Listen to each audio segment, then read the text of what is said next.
सभागार में स्वामी विवेकानंद मानवता के शिखर का आज जन्म दिवस है।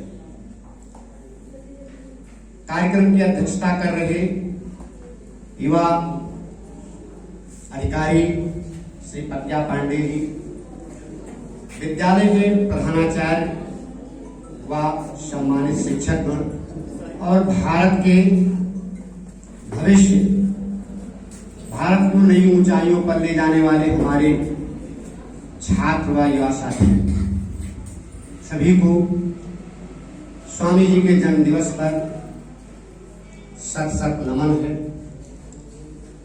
आज स्वामी विवेकानंद जी का जन्म दिवस दुनिया में मानवता के तौर पर मनाया जा रहा है। स्वामी विवेकानंद जी का कोई धर्म नहीं था कि वो किसी एक धर्म के लिए या किसी जाति के लिए या किसी पांच के लिए उन्होंने संघर्ष किया हो या समाज में अपने विचारों को, इसके प्रति उनकी ज्यादा कोई, उनका केवल एक ही उद्देश्य था कि मानवता, विश्व वसुधैव कुटुंबकम, एक उनकी सोच थी कि पूरे संसार के लोग, पूरे संसार के लिए हर व्यक्ति एक दूसरे का पूरक है। स्वामी विवेकानंद जी के बारे में मैं, उनके कई दृष्टांत हैं, बाकी हमारे भी छात्र छात्राएं उनके जीवन दर्शन के बारे में बहुत कुछ बताया है। कुछ दृष्टांत उनके बारे में ऐसे हैं जो मैंने पढ़ा है, सुना है, तो आत्मा उनके विचारों को और उनके सोच को देखने के बाद ये लगता है कि स्वामी जी वाकई में अपने आप में अद्वितीय प्राणी थे। ऐसा भारत में कोई व्यक्ति या दुनिया में कोई व्यक्ति शायद उनके टक्कर का, उनकी स्तर का पैदा नहीं हुआ।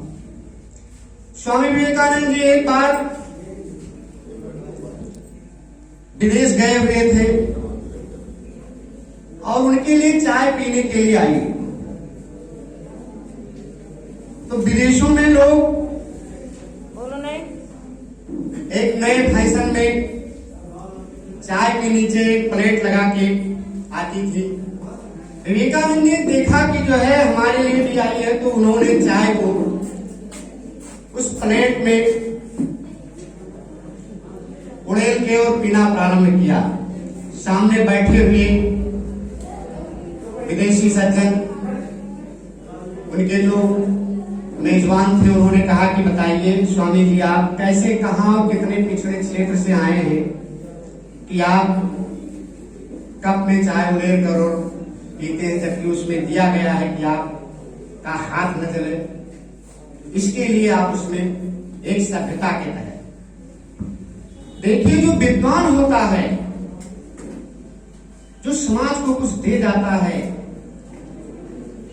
वो धनवान नहीं होता है। याद रखिए, धनवान कभी को किसी कुछ दे नहीं जाता है। स्वामी विवेकानंद जी ने अपने एक शब्दों में कहा कि मैं चाय इसलिए पी रहा हूं कि मेरे चाय पीते वक्त अगर कोई आ जाए तो कप की चाय साफ रखी है, उसको भी चाय पिलाया जाए साथ में। ये वसुधैव कुटुंबकम की एक उनके अंदर सोच थी। स्वामी जी की ये सोच को मैंने देखा कि उनके विचार कितने उत्तम थे। एक राजा, मैंने उनके एक दृष्टांत को पढ़ा है, क्योंकि हम लोग राजनीति के स्टूडेंट रह चुके हैं और राजनीति शास्त्र से मैंने एमए किया है। उनका एक चैप्टर था जीवन दर्शन स्वामी विवेकानंद जी। स्वामी विवेकानंद जी के विचारों को सुन करके और उनकी बढ़ती हुई लोकप्रियता को एक राजा ने उनको बुलवाया, और राजा ने जब उनको बुलवाया तो स्वामी जी, राजा तो राजा होता है, उसके यहां नाच गाना सारे, बहुत सारे प्रोग्राम। स्वामी जी जैसे उनके आवास से कुछ समय, कुछ दूरी पर पहुंचे, तैसे उन्होंने देखा कि यहाँ नाच गाना हो रहा है तमाम डांसर महिलाएं आई हैं जो नाच गाना कर रही हैं। स्वामी जी ने अपने आप को एक कमरे में बंद कर दिया। 300 मीटर की दूरी पे राजमहल के आगे अपने कमरे को बंद कर दिया। उनके साथ कुछ और शिष्य थे जो पहुंचे, राजा से मिले और बताया कि स्वामी, उन्होंने पूछा कि स्वामी जी कहाँ हैं। उन्होंने बताया कि स्वामी जी एक कमरे में अपने को बंद कर लिया। अरे तो कहा, उनको डर किस बात की है? राजा ने फोर्स भेज दिया, फिर भी स्वामी जी नहीं आए। राजा ने कहा कि फिर बात क्या है, इस बात को तो बताइए। स्वामी जी ने कहा कि बात ये नहीं है, मैं सन्यासी हूं, मुझे नाच और गाना की क्या जरूरत है, हमें किसी चीज की कोई आवश्यकता नहीं है। मैं जिसके लिए चल पड़ा हूं, जिसके कुछ करने के लिए, समाज को नई दिशा देने के लिए, पूरे दुनिया को एक सूत्र में बांधने के लिए, तो मेरा वहां कोई नाचने गाने वाला हो, मेरी आसक्ति वहां न हो जाए।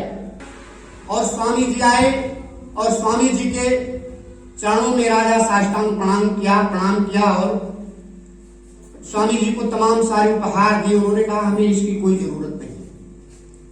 अभी पिछले साल स्वामी जी का एक दृष्टांत बहुत सुंदर आया। स्वामी विवेकानंद अपने जीवन में दक्षिण भारत की यात्रा करके उत्तर भारत आ रहे थे।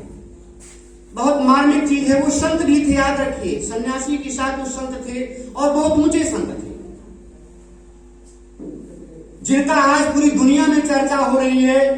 उनके जन्मदिवस के बारे में भारत में तमाम प्रधानमंत्री, तमाम राष्ट्रपति, दुनिया में तमाम नेता खत्म हो गए, पन्नों के पृष्ठ हो गए, कोई उनका नाम लेने वाला नहीं है। लेकिन स्वामी जी का नाम आज भी अगर दुनिया में गुणगान किया जा रहा है, उनके जीवन दर्शन से हमको ऊर्जा मिल रही है, हमें नए विकास के रास्ते मिल रहे हैं, हमको कोई नई चीज सोचने को विवश कर रही है, वो स्वामी जी हैं। तो स्वामी जी दक्षिण भारत से उत्तर भारत आ रहे थे। 3 दिन ट्रेन चलते चलते लखनऊ रेलवे स्टेशन पर पहुंची। तो स्वामी जी ने 3 दिन न उन्होंने खाया, न उन्होंने बाथरूम करने गए ट्रेन से, और बैठे थे। ये दृष्टांत गीता प्रेस गोरखपुर की डायरी में आया है पिछले साल। उनके सामने एक बहुत बड़ा सेठ बैठा हुआ था। उसने कहा कि जो है स्वामी जी ने, ये कैसा आदमी है, हष्ट पुष्ट तंदुरुस्त है, जोगी का भेष बनाए है, न इसको कुछ करना है न धरना है, अगर कमाता खाता कोई बताइए, बैठा 3 दिन से, न उठा है, बाथरूम करने के लिए गया है, न कहीं खाने के लिए कुछ इसने खाया है, ये बैठा है। स्वामी जी ने कहा कि वो स्वामी जी से बोला नहीं।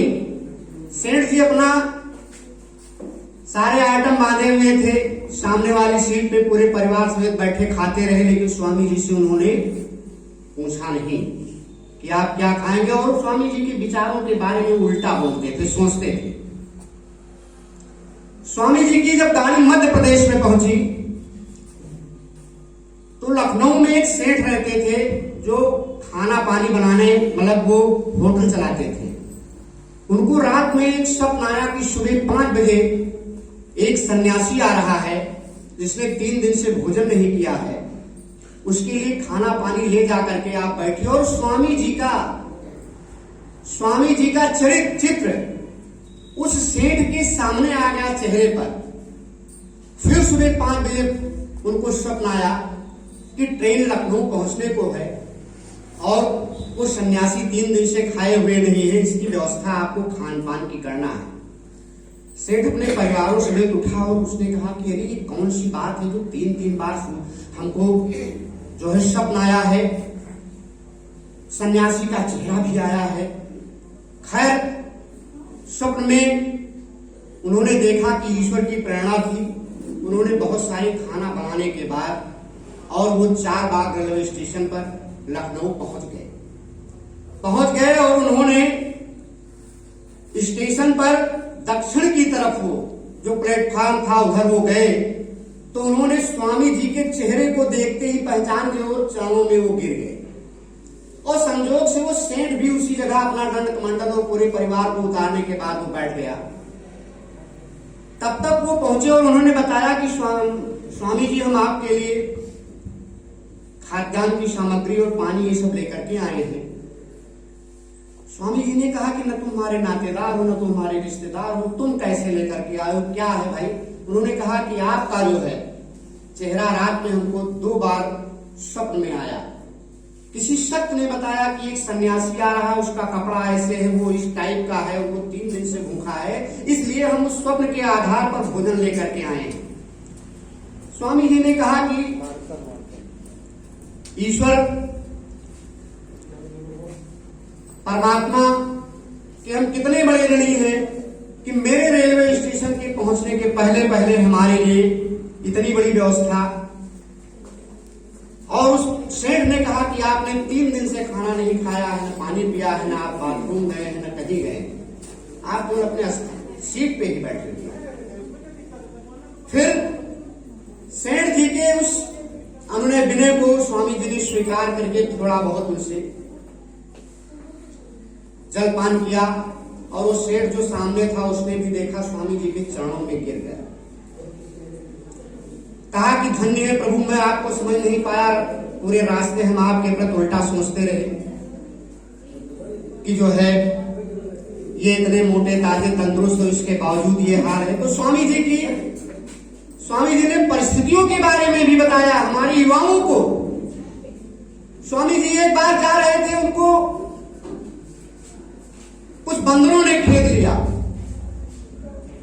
और स्वामी जी भगे जा रहे थे। तब तक एक किसान आदमी, मजदूर आदमी खेतों में काम कर रहा था। उसने कहा महाराज आप भागे मत, आप भागेंगे तो आपको चहेटती ही जाएंगे, आप घूम के सामना करिए। स्वामी जी ने पड़े हुए वो सिखा के एक पत्थर को उठाया और जैसे ही वो घूमे तैसे वो बंदर रुक गए। स्वामी जी ने कहा कि हमें कहीं भी शिक्षा किसी से भी कुछ मिल सकती है, हमें अपने विद्यार्थी जीवन है, विद्यार्थियों के लिए ये सोचना चाहिए, समझना चाहिए कि जैसे कोई भी परिस्थितियां उसके सामने हैं, धन का अभाव है, विद्यालय दूरी पर है, तमाम समस्याएं हैं, लेकिन अगर वो शिक्षा में उसकी लगन है, उसकी कर्मठता है और उसको पढ़ना है तो वो सफल हो सकता है। ये स्वामी जी ने अपने विचारों के माध्यम से समाज को संदेश दिया। स्वामी विवेकानंद भारत में ही नहीं पूरे विश्व को, भारत ऐसे छोटे कस्बे को पूरी दुनिया में अगर परचम फहराया और उसका नाम रोशन किया तो स्वामी जी की दिव्यता, महानता और मानवता थी। हम कभी भी स्वामी जी के जीवन दर्शन पर मैं अपने विद्यार्थियों से कहना चाहूंगा, हमारे विद्यालय के एक पढ़े हुए स्टूडेंट अभी हाल ही में पीसीएस हो गए हैं और वो इस समय बरेली में तैनात है। हम उनके कमरे में मिलने गए, संजोग की बात, तो स्वामी जी का एक बहुत बड़ा चित्र लगा हुआ था वो जहां पढ़ते थे। तो हमने कहा भाई एक बात ये बताइए आप। उन्होंने कहा सर जी बैठिए। उन्होंने कहा कि स्वामी जी का चित्र तो बड़ा सुंदर लग रहा है, इससे हमको कुछ ऊर्जा मिल रही, हमको मिल रही है, और आप तो जो है यहाँ दिन भर बैठ के पढ़ते हैं। उन्होंने कहा कि सर जी आपने बहुत सही कहा, स्वामी जी के बहुत ही वो छोटे आदमी थे, पिताजी भी उनके कोई बहुत अच्छे मतलब धनवान नहीं थे, लेकिन एक संकल्प था। आदमी का संकल्प बड़ा होता है। तो उन्होंने कहा कि स्वामी जी से जब हम कभी हरासमेंट होता है, निराशा आती है, तो स्वामी जी के चित्र से हमको एक ऊर्जा मिलती है। अभी हाल ही में एक बिटिया ने स्वामी जी के जीवन दर्शन के बारे में, उनके पगड़ी के बारे में बताया। स्वामी जी की पगड़ी, स्वामी जी अद्वितीय सुंदर थी। वो जब विदेश में गए तो एक महिला ने, देखिए स्वामी जी विद्वान थे और तत्काल जवाब देते थे, हाजिर जवाब देते थे। एक महिला उनसे मिलने आई कि स्वामी जी मैं आप के विचारों से, आपकी विद्वता से और आपकी सुंदरता से मैं बहुत ही प्रेरित हूं, मैं आपसे विवाह करना चाहती हूं। देखिए जो संत होता है, सन्यासी होता है, विद्वान होता है, उसके हर अंग अंग से समाज को कुछ देने और समाज में मानवता और शिष्टता उसके शरीर से झलकती है। तो उसने कहा, उन्होंने स्वामी जी ने कहा कि माते ये बताइए कि आपने किस बात के लिए हमसे विवाह के लिए कहा। स्वामी जी ने कहा कि मैं आप ऐसा ही विद्वान पुत्र चाहता हूं। स्वामी जी ने कहा कि अगर आप विद्वान पुत्र, हमारे ऐसा है विद्वान पुत्र चाहते हैं तो चलिए मैं आज से आपका ही पुत्र, मैं आप अपने पुत्र को स्वामी विवेकानंद ही कहिए। आप मेरी माता और मैं आपका पुत्र हूं। ये बात सुनकर के वो महिला स्वामी जी के चरणों में नतमस्तक हो गई। उसने कहा कि आप दुनिया की धरोहर हैं, न कि भारत की धरोहर। दुनिया के लिए आप एक अजूबा हैं। तो अभी जैसे एक बिटिया ने बताया कि वो टोपी उनकी माता ने इसलिए कहा कि तुम शीशे में मुंह नहीं देखोगे, क्योंकि स्वामी विवेकानंद का चेहरा बहुत दिव्य था, चेहरा बहुत सुंदर था। उनके पिताजी लायर थे और कलकत्ता में उनका मकान, 3 जगह उनका मकान बना हुआ था। उन्होंने, उनकी माता ने कहा कि अगर ये फोटो में चेहरा देखेंगे तो हो सकता है कि इनको अपने चेहरे पे घमंड आ जाए और जिस काम के लिए आए हैं वो काम न करके अनैतिक काम में फंस जाए। तो माता ने ऐसे नहीं कहा, उन्होंने कहा कि वचन दीजिए कि आप कभी शीशे में मुंह नहीं देखोगे। तो उन्होंने कहा इसमें वचन की क्या बात है माते, मैं शीशे में मुंह नहीं देखूंगा। तो जब भी वो पगड़ी लगाते थे तो उनकी पगड़ी टेढ़ी हो जाती थी, क्योंकि वो शीशे में नहीं देखते थे। लेकिन जो महापुरुष होते हैं वो ऐसे ही होते हैं। एक छोटी सी घटना आज गुरु शंकराचार्य के बारे में है। आज गुरु शंकराचार्य जब पैदा हुए तो उनकी मां ने कहा बेटा शादी विवाह तुम्हारा हो जाए। उन्होंने कहा शादी विवाह की जरूरत नहीं है, हम शादी विवाह नहीं करेंगे। तो उन्होंने कहा कि ये बताइए, एक संकल्प लीजिए। और वो शंकराचार्य जी बहुत परेशान हो गए अपनी माता जी से विवाह शादी के लिए। तो नदी में जा रहे थे, नदी में उन्होंने एक हाथ पकड़ा अपनी माता जी का और कहा कि आज हम इसी नदी में बूड़ जाएंगे। माता जी ने कहा कि अब मत बूढ़िए, शादी विवाह आप मत कीजिए, लेकिन एक हमको वचन दीजिए कि मेरे मरने के वक्त आपको जरूर आना है, बाकी आप समाज की सेवा कीजिए। तो आज गुरु शंकराचार्य के 15 दिन पहले उनकी मां का देहांत होने वाला था, तब वो पहुंचे और अपनी माता को उन्होंने श्रद्धांजलि दी। इसी प्रकार स्वामी विवेकानंद जी भी अपने परिवार को, अपने गांव को, देश को अपना न मानते हुए पूरे विश्व को अपना परिवार माना और पूरे विश्व को एक नई दिशा, नई सोच, युवाओं के अंदर एक नई सोच और एक नई ताकत कि समाज में हमको क्या करना है। एक बात याद रखिए, मैंने एक बहुत बड़ी मीटिंग हो रही थी कलेक्ट्रेट सभागार में, वहां पे डीएम साहब भी बैठे थे, तमाम लोग बैठे थे। आज के करीब 5 साल पहले, 4 साल पहले मैंने एक बात कही थी वहां पे, तो सारे लोगों ने मेरी बड़ी तारीफ की। वहां जो बैठे हुए अधिकारी थे या और लोग थे। कोई जरूरी नहीं है कि पढ़ा लिखा ही समाज के लिए कुछ कर सकता है। अरे अनपढ़ भी बहुत कुछ कर सकता है, अगर वो समर्थवान है और कर्मठ है तो अनपढ़ भी समाज के लिए बहुत उपयोगी है। ये हो सकता है कि पढ़ा लिखा कहीं मक्कारी कर जाए, अपने मार्ग से पथभ्रष्ट हो जाए, लेकिन अनपढ़ आदमी अगर कर्मठ है, जुझारू है, तो समाज के लिए बहुत कुछ कर सकता है। इसी तरीके से हमारे जो युवा साथी हैं, छात्र हैं, छात्राएं हैं, समाज में आपको कुछ कर दिखाना है, दूसरों के लिए जीना है, अपने लिए तो जानवर भी जीते। स्वामी विवेकानंद का ये संदेश था कि आप दूसरों के लिए जिए, दूसरों के लिए कुछ करें। बहराइच जैसे तपोभूमि, भगवान बुद्ध की तपोस्थली, बहराइच में ऐसे ऐसे मैंने डॉक्टरों को देखा है।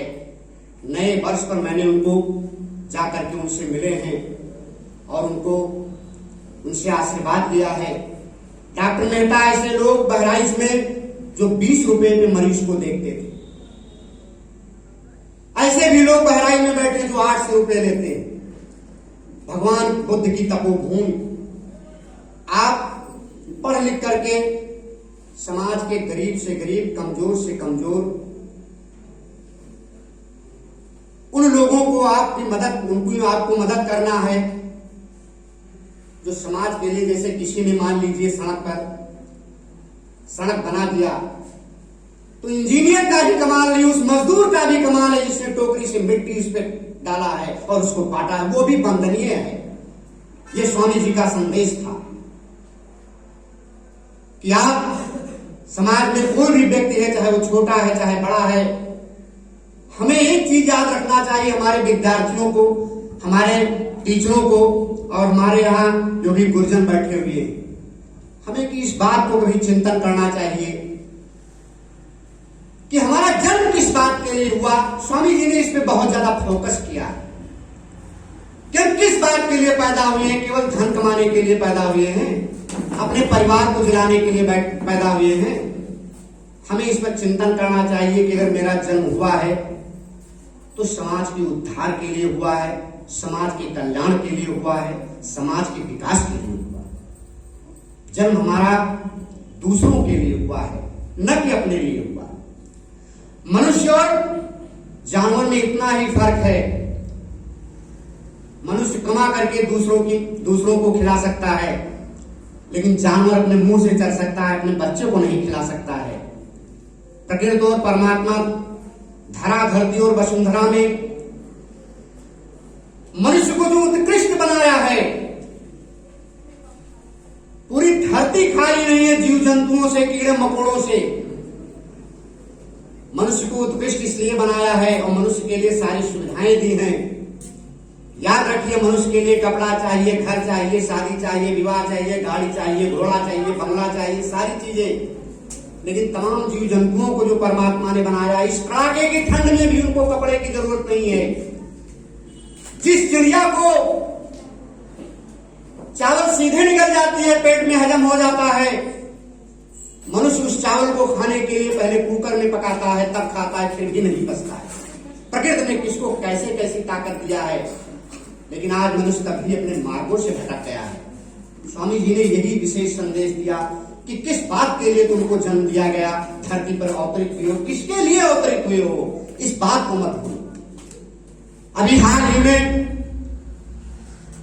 हमारे यहाँ भारत के प्रधानमंत्री स्वर्गीय श्री नरेंद्र मोदी जी ने जब इनकी सरकार बनी तो भारत में एक ऐसे IAS अफसर हुए थे जिनको राज्यसभा और लोकसभा में मत करके वो रिटायर हो गए थे। नरेंद्र मिश्रा जी, जो हम लोगों के रिश्तेदार भी हैं, बहराइच में उनकी ससुराल है पंडित बलूराम शुक्ला के यहाँ, जो इस समय नहीं है पंडित जी। उनके लिए राज्यसभा और लोकसभा में कानून बदलना पड़ा, जो रिटायर्ड IAS थे। कहीं न कहीं देशभक्ति, देश के प्रति उनकी ईमानदारी, देश के प्रति उनकी कर्मठता, पूरे पार्लियामेंट को मतना पड़ा और उनके लिए नया पद बनाना पड़ा। तो आज हमें कहीं भी अपने स्तर पर अगर कोई विद्यार्थी है या हमारे युवा है या हमारा कोई भी विभाग का कर्मचारी है, अधिकारी है या विद्यालय के शिक्षक है, सब लोगों की यह जिम्मेदारी है कि स्वामी जी के आदर्शों को, स्वामी जी के त्याग को और मानवता के लिए जिए। मानवता समाज के लिए सबसे बड़ी चीज है और तभी समाज का जो है विकास हो सकता है, पूरी दुनिया उन्नत के शिखर पे जा सकती है, कटुता और द्वेष की भावना समाज से खत्म हो सकती है। लेकिन जब उसमें अच्छे लोगों का पदार्पण होगा, अच्छे लोगों की सोच होगी, अच्छे लोगों के अच्छे कार्य होंगे तब। अब मैं कहना चाहूंगा कि स्वामी जी के दर्शन, चिंतन, मनन और विश्व बंधुत्व की भावना हमारे छात्र, हमारे युवा, उनके इन विचारों को भावी पीढ़ी और भविष्य में पूरे दुनिया में स्वामी जी के विचारों को, आचारों को, उनकी मानवता को पहुंचाएं और उनके जीवन दर्शन से अपने को और अपने समाज को, अपने विश्व को लाभान्वित करें। मैं अपने इन्हीं बातों के साथ अपने छात्रों को, हमारे नेहरू युवा केंद्र के युवा अधिकारी महोदया से मैं कहना चाहूंगा कि अपने आशीष वचनों से स्वामी विवेकानंद जी के विचारों और युवाओं में एक नई ऊर्जा और नई सोच के लिए प्रेरित करें। जय हिंद, जय भारत।